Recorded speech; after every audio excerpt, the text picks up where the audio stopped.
Olá, eu sou o Macorati e nós vamos continuar a apresentar os principais recursos do Migrations do Entity Framework Core. Na aula da semana anterior, nós apresentamos o Migrations e usando um projeto ASP.NET Core com Entity Framework Core, nós criamos e aplicamos uma migração inicial e geramos o banco de dados MigrationsDB e a tabela cliente no SQL Server. Então, nós vamos continuar vendo outros recursos do Migration. Vou abrir o projeto da semana anterior e nós vamos verificar que quando nós aplicamos a nossa migração inicial, nós tivemos aqui, eu estou aqui na janela Server Explorer, ó, no Visual Studio. Então está aqui o meu projeto no Visual Studio 2019 e aqui eu tenho a opção View Server Explorer, onde eu estou vendo as conexões do SQL Server aqui. Então, o banco de dados criado foi o MigrationsDB. Ele criou a tabela clientes com base nas configurações definidas aqui no nosso projeto. E também observe que ele criou uma tabela que ele chamou de EF Migrations History, com dois campos. Essa tabela ela é usada pelo Entity Framework Core para controlar quais as migrações foram aplicadas no banco de dados. Então, se eu abrir essa tabela, eu vou clicar com o botão direito aqui e vou mandar ele exibir os dados da tabela. Ele vai abrir aqui, ó. Eu vou expandir e nós vamos ver aqui as duas colunas. Na primeira coluna, Migration ID, eu tenho o nome da migração que eu apliquei. Olha, observe que o nome aqui, ó, é o mesmo que ele grava aqui na pasta Migration. Então é assim que ele controla quais migrações foram aplicadas ou não. E aqui está a versão do Entity Framework Core que eu estou utilizando. Assim, toda migração que você fizer, ele vai ser gravada nessa tabela. Aqui ele tem um duplo underline, EF Migrations History. Então agora, se nós observarmos aqui a tabela clientes que ele gerou, você poderia perguntar, mas por que ele gerou aqui com essa tabela com o nome cliente? Isso ocorreu porque aqui no nosso projeto, no arquivo de contexto, nós definimos na propriedade db7 o mapeamento informando ao Entity Framework Core que a minha entidade cliente seria mapeada para clientes. Então, com essa informação, ele vai criar uma tabela com este nome. Isso é uma convenção que o Entity Framework Core usa. E as convenções do Entity Framework Core, eles são um conjunto de regras embutidas que governam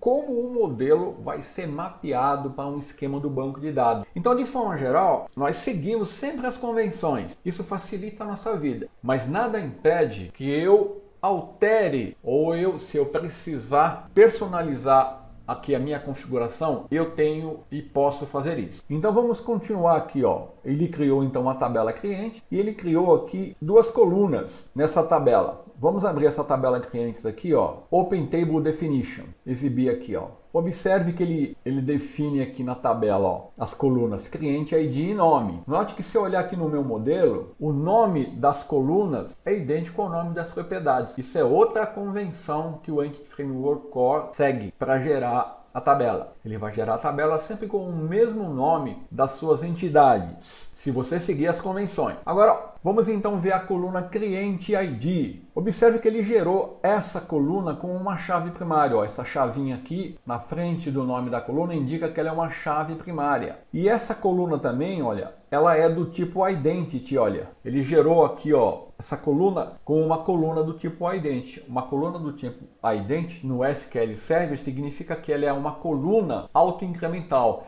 É uma coluna que o gerenciador do banco de dados vai controlar e vai definir como ela vai crescer. Aqui no caso, o Entity Framework Core indicou que ela vai iniciar com o valor 1 e depois vai aumentar de 1 em 1. Então, como que o Entity Framework sabe que ele tem que criar essa coluna com uma chave primária? Apenas olhando aqui o nosso modelo, olha, aqui não tem nenhuma informação para isso. Então aqui é outra convenção que o Entity Framework Core segue. E essa convenção diz o seguinte: toda vez que numa entidade você informar o nome de uma propriedade como ID, pode ser ID maiúsculo, ID minúsculo, o I maiúsculo, D minúsculo, não importa. Se o nome da coluna for ID, por convenção ele vai entender que essa propriedade tem que ser uma coluna e vai definir essa coluna como uma chave primária. O outro nome que você pode usar que ele vai entender da mesma maneira é o nome da entidade cliente seguido do ID, ou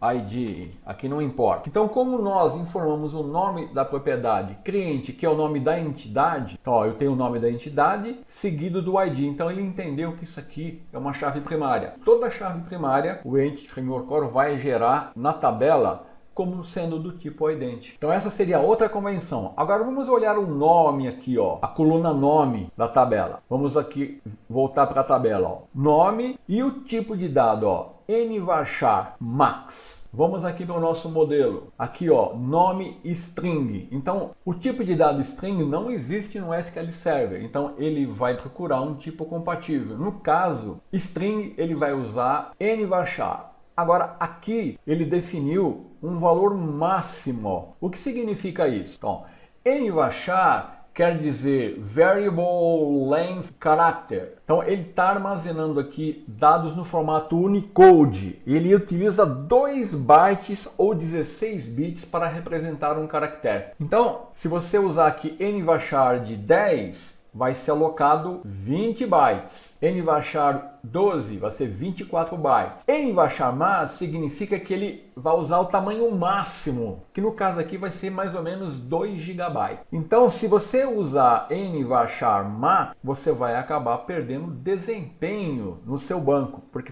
você vai estar alocando um espaço aqui de armazenamento desnecessário. Eu não preciso de tudo isso para o nome. Então, como que eu posso corrigir isso aqui na minha tabela? Alterando aqui, ó, entrando aqui, alterando esse valor, eu posso fazer isso. Mas se eu fizer isso, eu vou perder a sincronia do meu modelo com o meu banco de dados. E como que eu posso corrigir? Usando migrations. E para fazer isso, eu tenho duas opções principais, usando Data Annotations ou usando a Fluent API. Eu vou mostrar primeiro a utilização do Data Annotations. O que é o Data Annotation? Data Annotation significa você vir aqui no seu modelo e você aplicar atributos para definir a configuração que você deseja. Por exemplo, para corrigir esse tamanho de nvarchar que foi atribuído à coluna nome aqui na tabela clientes para um valor compatível com o nome, por exemplo, vamos supor que nome, um tamanho adequado seria 100 caracteres. Então eu usaria o seguinte, ó, eu uso o colchetes e aqui eu defino a anotação de dados, que seria no caso max length, e eu vou dizer qual é o tamanho máximo, 100. Então agora eu estou definindo um atributo no meu modelo de domínio que faz parte desse namespace System Component Model Annotation. Eu tenho diversos outros atributos, tá? Estou falando, olha, quando você for gerar a tabela que está mapeada para essa entidade cliente, você gera a coluna nome com um tamanho de nvarchar 100. Então vamos ver isso aqui na prática, né? Eu vou entrar agora no console e vou dar add migration. Então o que eu estou fazendo? Eu estou aplicando uma migração para fazer uma correção numa coluna que foi gerada no SQL Server com um tamanho que vai me causar uma perda de desempenho. Então eu vou colocar ajuste nome. Vou dar um enter. Ele vai fazer todo aquele processo de gerar o script e depois nós vamos aplicar a migração. Olha aqui, ó, ele já gerou. Quando você altera tamanho de propriedades que vai afetar o tamanho da coluna, ele sempre dá um alerta, ó, indicando que você pode perder dados. Então, olha o script que ele gerou aqui para mim, ó. Então, ele está alterando a coluna nome da tabela clientes para 100. Então, agora vamos então dar um update. Está tudo certinho, eu vou dar update database. Ó, ele já concluiu, note que ele gerou uma nova migração aqui, ó, ajuste nome. Vamos aqui no nosso Server Explorer. Deixa eu atualizar aqui que ele não atualizou, né? Vou mandar um refresh no banco de dados aqui. Então agora eu vou mandar ele abrir a tabela, Open Table Definition. Olha aqui, ó, nvarchar 100. Então agora ele seguiu a orientação que foi dada aqui no Data Annotation, que é uma anotação que eu defini aqui, ó, informando para o Entity Framework Core seguir agora essa minha configuração. Então agora eu vou criar uma outra tabela aqui e eu vou mostrar alguns outros atributos. Vamos supor que eu precise criar aqui no meu modelo, vou selecionar a pasta Model aqui, vou dar Add Class. Eu vou definir uma entidade pedido, que vai representar o meu pedido. Então aqui eu vou fazer o seguinte, ó. Eu vou definir aqui uma coluna que eu vou chamar código pedido. Esse vai ser o código do meu pedido, uma propriedade. Então eu estou definindo as propriedades da minha entidade. Vou definir aqui também uma propriedade do tipo string, que eu vou chamar de item, que é o item do pedido. Eu vou definir também uma propriedade inteira, que eu vou chamar de quantidade. E por último, uma propriedade que eu vou definir aqui como double, vou chamar de preço. O preço geralmente é decimal. Pronto. Então aqui, ó, logo de cara eu estou vendo que eu não estou seguindo a convenção. Por quê, ó?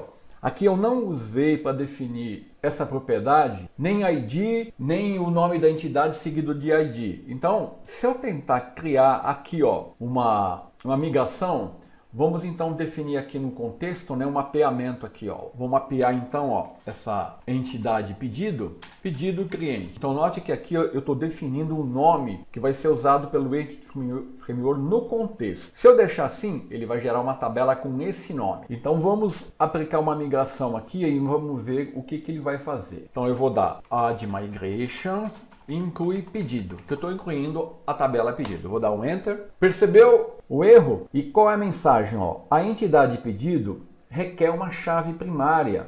Você tem que definir uma chave primária. O que aconteceu? Como eu não segui as convenções e não defini nenhuma configuração, ele não sabe qual propriedade ele vai definir como chave primária, porque nenhuma aqui atende às convenções que ele usa para fazer isso. Aqui eu teria que ter informado assim, ó, pedido ID ou somente ID. Mas eu quero deixar código do pedido. Como é que eu faço então? Aí eu posso usar um outro atributo, ó, que é o atributo key. Então isso é uma anotação que está no namespace System Component Model Data Annotation. E aqui eu também quero o seguinte, eu não quero que ele gere uma tabela com esse nome, eu quero que ele gere uma tabela pedido. Só que se eu deixar assim, ele vai gerar com esse nome. Então eu vou voltar aqui para minha entidade e vou usar uma outra anotação, que é table. E vou falar, olha, eu quero que você gere essa lá no SQL Server, essa entidade pedido com o nome de pedidos. E aqui isso está nesse namespace. E vamos supor que você queira gerar uma coluna lá na tabela pedidos, não com o nome preço, mas com outro nome. Vamos pôr com o nome preço unitário. Então, ó, você pode usar também, ó, o data annotation column e falar assim, olha, essa coluna eu quero que seja gerada na tabela com o nome de preço unitário. E aqui, como nós já vimos, né, eu tenho que definir aqui, ó, todos os campos strings. Quando você definir o seu modelo de identidade, você tem que definir uma restrição de tamanho. Senão, o Entity Framework Core vai gerar ele como n varchar max. Então aqui eu vou usar o max length e vou falar, ó, o item é o nome do item, né? Vou usar 200. Então agora eu estou usando a anotação de dados, Data Annotations, para configurar valores que estão fugindo das convenções, como aqui, ó, código do pedido vai ser a chave primária, preço unitário vai ser o nome da coluna que ele vai gerar, e ele vai mapear isso para a tabela pedidos, lá no Entity Framework Core, e não para a tabela pedido clientes. Então agora eu posso vir aqui, dar um migration, vou limpar aqui, vou dar add migration, já tenho aqui, né, inclui pedido. Ele vai dar um build, ó, ele gerou e ele deu um alerta aqui para o campo decimal que nós vamos ver na próxima aula. Mas ele já me gerou o script que eu estou vendo que ele vai gerar a tabela pedidos. Olha aqui, ó, código pedido vai ser a chave primária do tipo identidade, item com tamanho 200 e ó, preço unitário vai ser o nome da coluna. Então eu vou aplicar aqui o update database. Vou dar um update database e nós vamos ver no Server Explorer a tabela pedido. Então vamos refrescar aqui, ó, o banco de dados, ó, a tabela pedidos. Vou mandar ele exibir a definição da tabela e olha aqui, ó, código do pedido, chave primária do tipo identidade, item nvarchar 200, quantidade nós não fizemos nada e preço unitário, olha, o nome da coluna com decimal 18 por 2. Então nós vimos nessa aula algumas convenções que o Entity Framework Core usa no Migrations para gerar as tabelas no banco de dados. Vimos alguns atributos Data Annotations que podemos usar para fazer a configuração e alterar alguns valores das convenções. E na próxima aula nós vamos fazer a mesma coisa usando a Fluent API.